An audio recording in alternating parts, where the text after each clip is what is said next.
UNTV News Worldwide.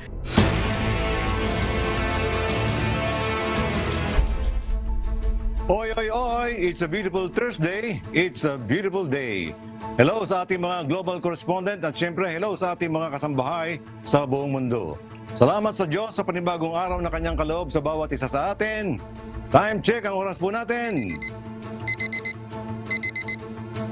31 minuto makalipas ang alas 4 ng umaga. Guten Morgen.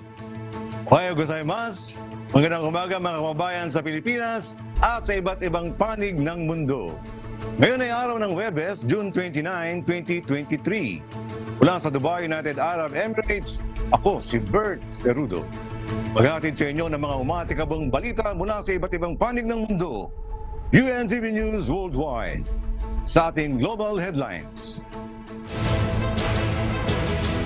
Masamang kalidad ng hangin inaasahan pang magtatagal sa Northern USA. Kaguluhan, sumiklab sa Paris, France kasunod ng police shooting sa isang teenager. Inflation rate ng Canada bumagal sa 3.4%, pinakamababa sa loob ng halos 2 taon. Pantalan sa Japan, nagkulay dugo dahil sa beer factory leak. South Koreans, nabawasan ng edad sa bagong age counting law.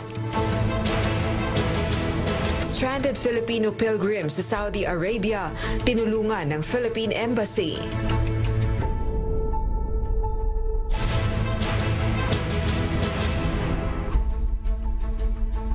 Una sa ating mga umatikabong balita. Inaasahan pang magtatagal ang masamang kalidad ng hangin sa hilagang bahagi ng Estados Unidos.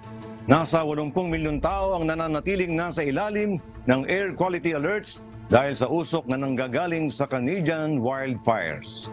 Ito ang umatikabong balita ni Mary Ann Tabamo.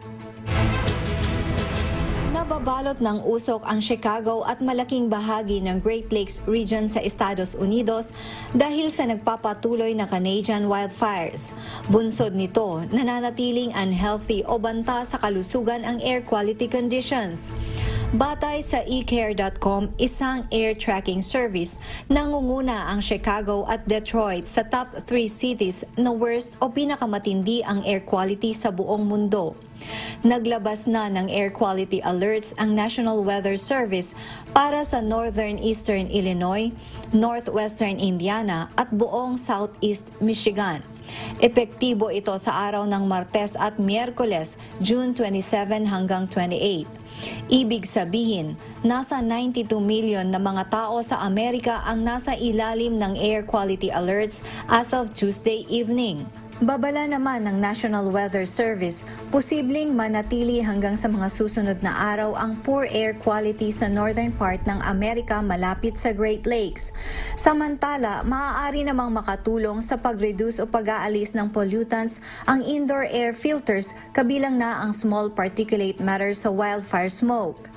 Narekomenda naman ng health officials sa publiko na manatili muna indoors hanggang maaari habang mataas ang air pollution levels. Tiyakin ding nakasara ang mga bintana at pintuan. Kung lalabas naman ng bahay, magsuot ng masks. Mary Ann Tabamo, UNTV News and Rescue. Diyos ang aming sandigan, serbisyo publiko ang aming pinahahalagahan.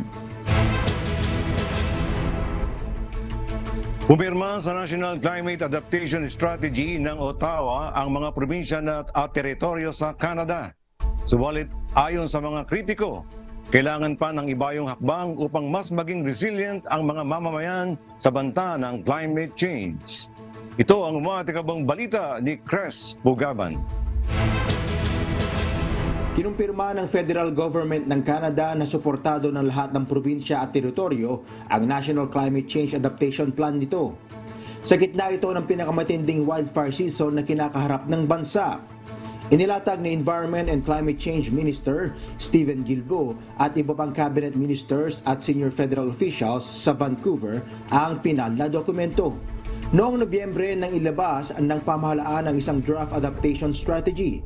Bagaman walang masyadong pagbabago sa pinanabersyon, kinumpara ng federal officials na may go signal na ito ng mga probinsya, teritoryo at national indigenous organizations. Batay naman kay George Heyman, ang Environment at Climate Change Strategy Minister, malaking hagbang ang bagong National Adaptation Strategy ng Canada. Isa itong konkretong plano na may partikular na mga layunin at targets. Kaakibat naman ng plano ang $2 billion na halaga ng pondo upang maipatupad ang estratehiya. Kabilang sa targets ang maiwasan ang pagkakaroon ng casualties dahil sa heatwave sa 2040. Gayon din ang pagkakaroon ng 15 bagong national urban parks sa 2030. Tres Fugaban, UNTV News and Rescue. Diyos ang aming sandigan, serbisyo publiko ang aming pinahahalagahan. Sumiklab ang gulo sa Paris, France, kasunod ng police shooting ng isang 17-year-old na lalaki. Pinaigting na ang seguridad sa paligid ng Kapitolyo. Ito ang umatikabong balita ni Seth Bendanya.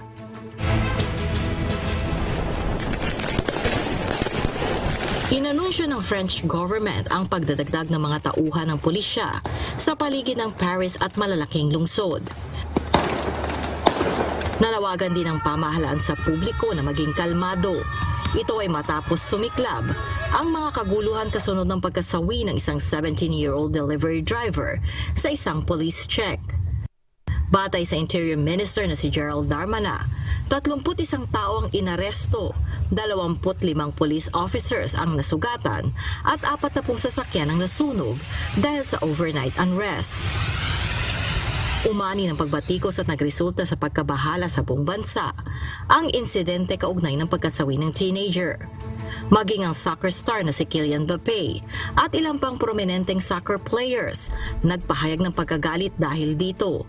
Kinundi na rin ni French President Emmanuel Macron ang police killing, sentro ng mga kaguluhan ng Paris suburb ng Nanterre.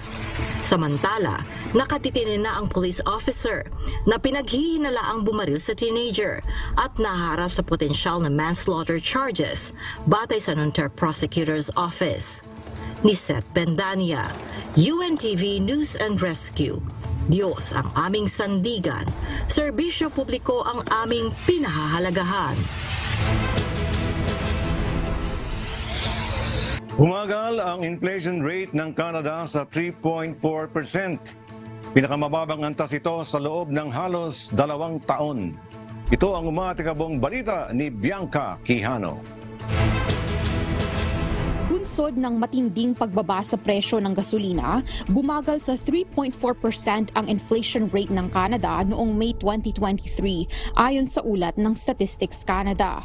Malaki ang ibinaba nito mula sa 4.4% inflation rate noong Abril.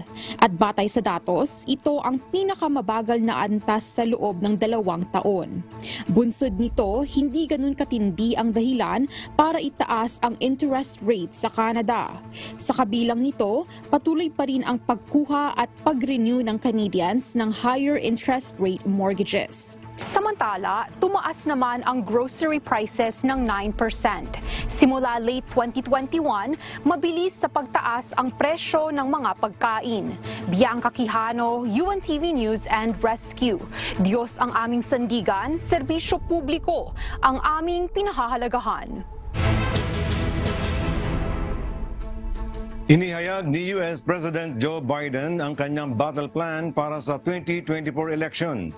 Ayon sa White House, unti-unti nang umuhupa ang inflation, nananatiling matatag ang job growth sa bansa at kailangan itong malaman ng mga botante.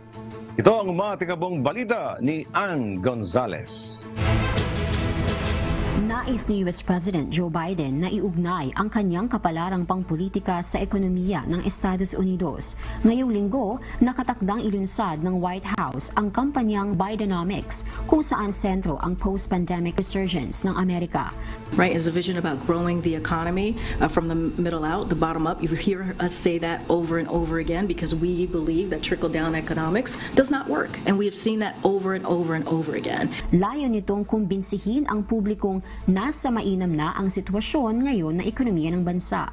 Gayunman, batay sa polling, lumalabas na weak spot ng re-election hopes ni Biden ang ekonomiya.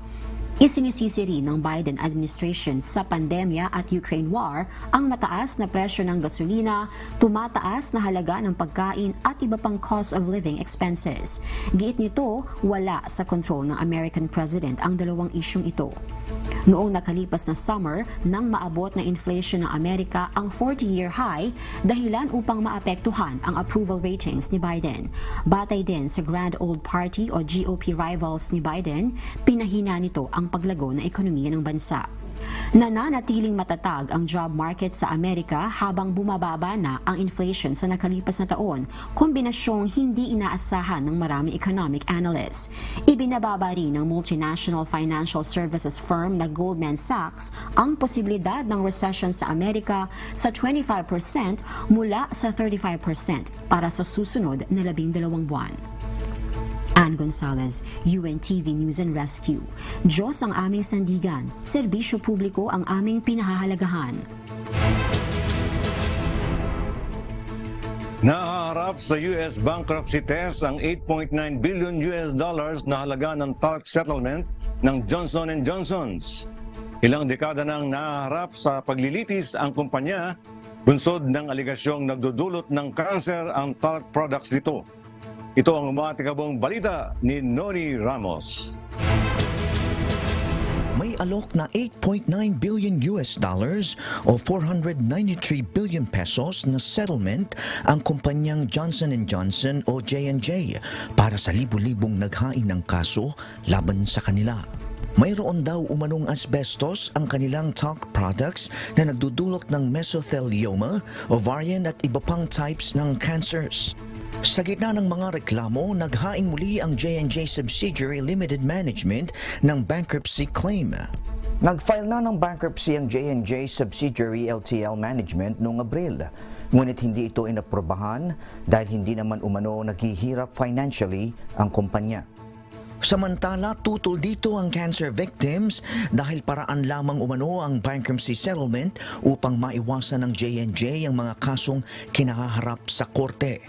Haharap muna ang kumpanya sa US bankruptcy judge na si Michael Kaplan bago maaprubahan o matanggihan ang claim for bankruptcy ng J&J.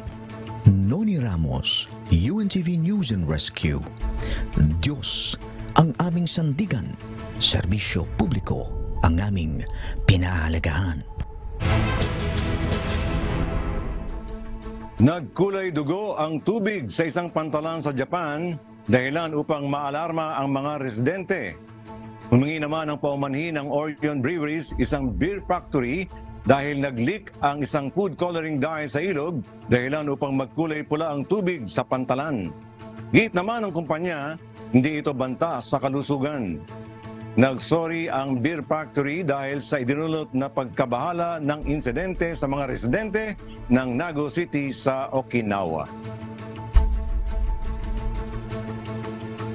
Simula ngayong buwan, pinawalang bisa ng Indonesia ang visa-free visits para sa mahigit 150 bansa. Sa kabila nito, hindi naman naapektuhan ang turismo sa Bali na isa sa major tourist spots sa bansa. Ito ang umatikabong balita ni Tracy Advincula. Nakakaranas ang Bali, Indonesia ng pagtaas sa international tourist visits ayon kay Bali Governor Iwayan Koster. Aniya, hindi nakaapekto sa tourism industry ng island vacation destination ang pagpapawalang bisa sa visa-free entry para sa mga turista mula sa 159 na bansa. Gayon din ang rabies outbreak sa Bali. Bago ito, ilang partido ang nagpahayag ng pagkabahala sa posibilidad na bumaba ang international tourist visits sa probinsya dahil sa bagong polisiya. Subalit ayon sa opisyal, mula June 1 hanggang 7, nasa 16,200 plus ang bilang ng mga turistang bumisita sa isla. Patuloy din ang pagtaas ng bilang na ito sa 4% kada araw hanggang June 22. Dahilan naman ito ng patuloy na pagsikla ng ekonomiya sa isla. Samantala, batay sa ulat, ipinahayag ni Indonesian President Joko Widodo na sumailalim sa maigting na pagrepaso ang desisyong suspindihin ang visa-free visits. Tracy Advincula, UNTV News and Rescue. Diyos ang aming sandigan, serbisyo publiko ang aming pinahahalagahan. Pinaghahanap na ng Italian police ang turistang nag-ukit ng pangalan niya at ng kanyang kasintahan sa pader ng 2,000 taong amphitheater sa Rome, Italy, ang Colosseum. Idineklarang UNESCO World Heritage Site ang Ancient Colosseum. Nakuhanan ng video ang turista na gumamit ng susi habang inuukit ang Ivan Plas Haley, 23, sa Roman Amphitheater noong Biyernes ng hapon, June 23. Nag-viral ang video at umani ng matinding pangkondena.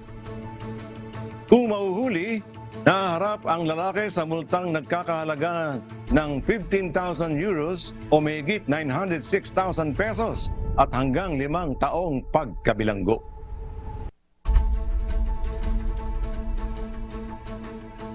Itinuturing na pinakamahal na artwork sa Europe ang late life masterpiece ng Austrian artist na si Gustav Klimt matapos na maisubasta sa halagang 108.4 million US dollars o mahigit 6 billion pesos.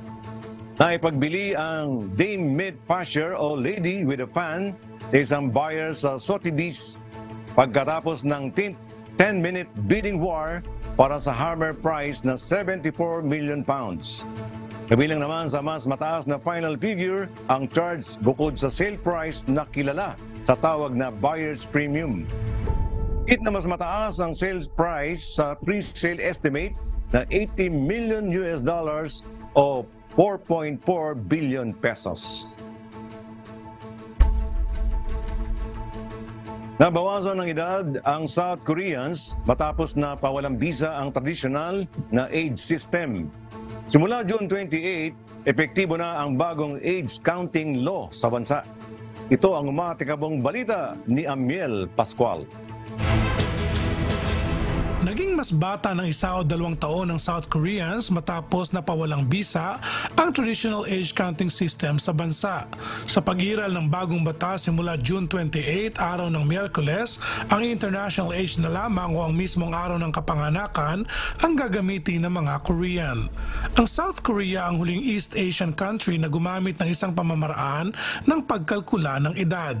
Nagdudulot ng pagkalito ang sinauna o tradisyonal na pagbilang ng edad, hindi lamang sa mga foreigner, kundi maging sa mga Korean na pumupunta sa ibang bansa. Umaasa naman ang pamahalaan na maiiwasan na ang pagkalito dahil sa pag-iral ng pagbabago sa age counting system ng bansa. Gayunman sa ilang areas gaya ng school year at eligibility para sa compulsory military service, mananatili muna ang pag-iral ng isang age system na kilala bilang year age. Amiel Pascual, UNTV News and Rescue. Diyos ang aming sandigan, serbisyo publiko ang aming pinahalagahan. Rumesponde ang Embahada ng Pilipinas sa Riyadh sa mga Pilipino pilgrims na na-stranded sa Muzdalipa, Saudi Arabia, araw ng Miyerkules, June 28.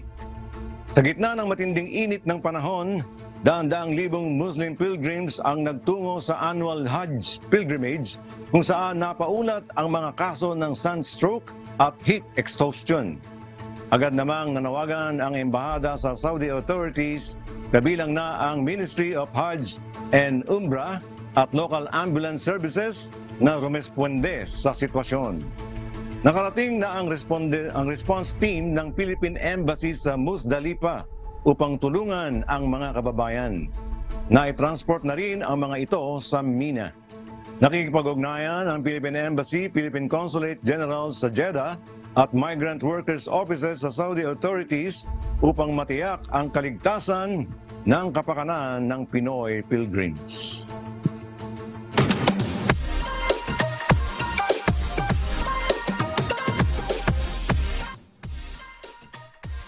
Napakabilis ang oras. Ito na ang hindi natin makakalimutan ng pinakaabangan nito ng marami.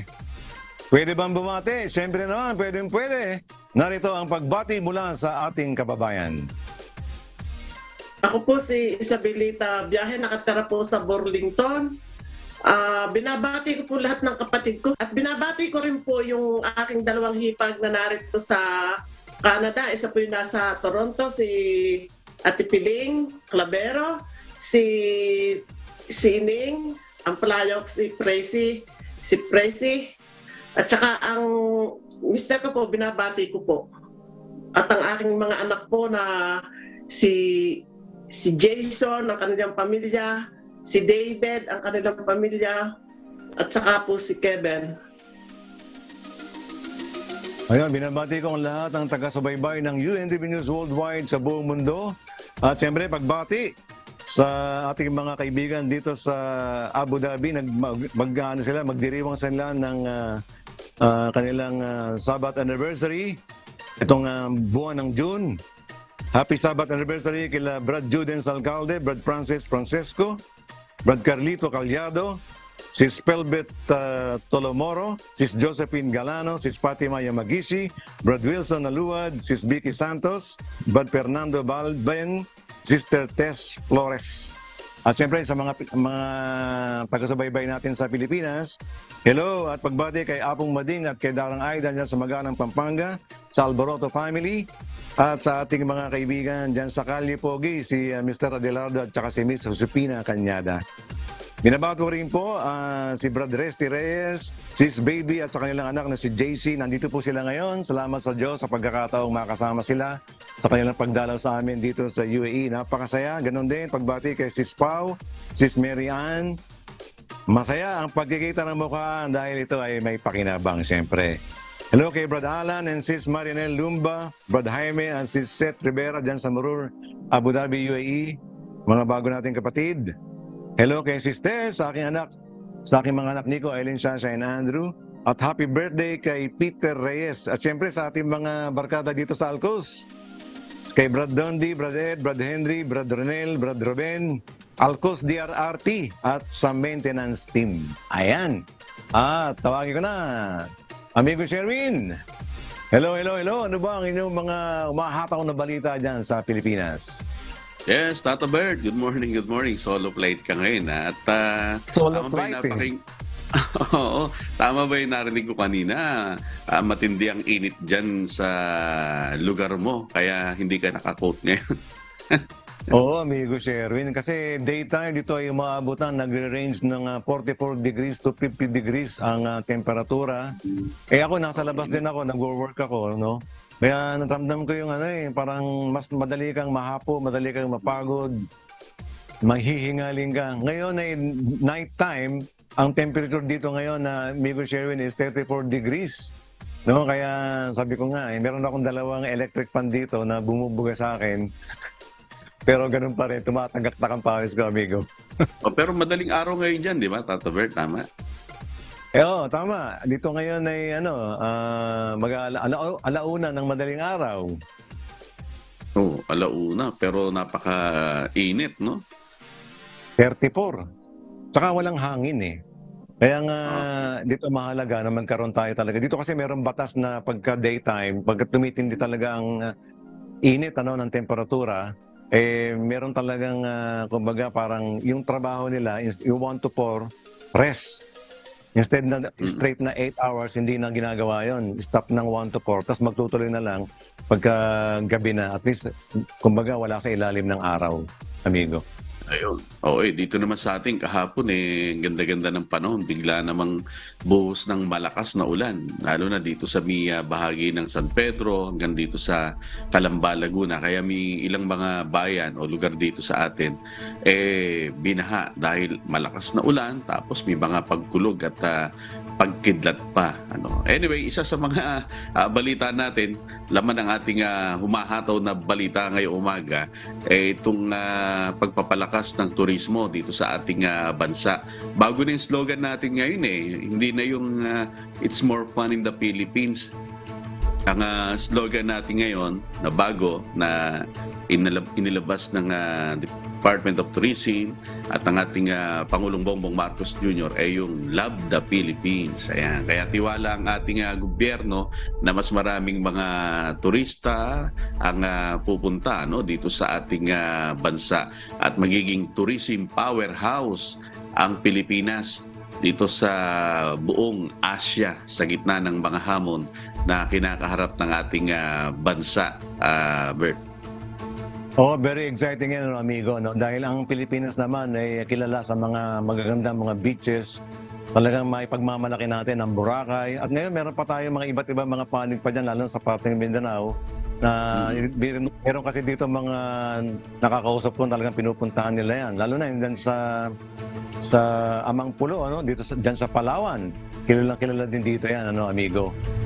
At exciting yan. Pero yung kanina na sinasabi mo, namimiss ko yung pag-ulan naman. Kung dyan ay umulan, dito birang-bira ang pag-ulan, amigo. Talagang kung isang taon, siguro once a year ang pag-ulan dito. Naku. Ayun. Ganun pala dyan, Bert, no? Oh. Sige, abangan namin ang inyong mga umahataw na balita dyan. Salamat, amigo Sherwin. At salamat sa ating mga correspondent mula sa iba't ibang panig ng mundo. Mga kasambahay, kung meron kayong hindi napanood na balita o nais niyong muling tunghayan ang UNTV News Worldwide, maaari niyo po itong balikan sa aming mga official social media account. I-like at i-follow lamang ang UNTV News and Rescue Facebook account at i-click ang subscribe button sa UNTV News and Rescue YouTube channel. Mapapanood niyo rin po rito ang iba pang news programs ng UNTV, pati na ang iba pang video na nag-iisang public service channel.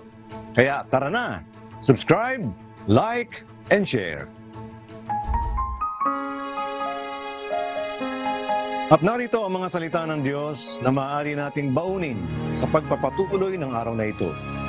Nasusulat sa Book of Isaiah, chapter 34, verse 16. Seek ye out of the book of the Lord and read.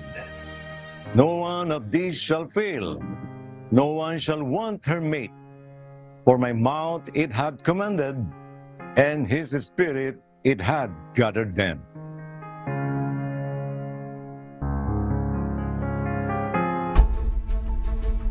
Salamat sa mga salitang ng Diyos na siya nating batayan, sandigan sa ating pang-araw-araw na pamumuhay.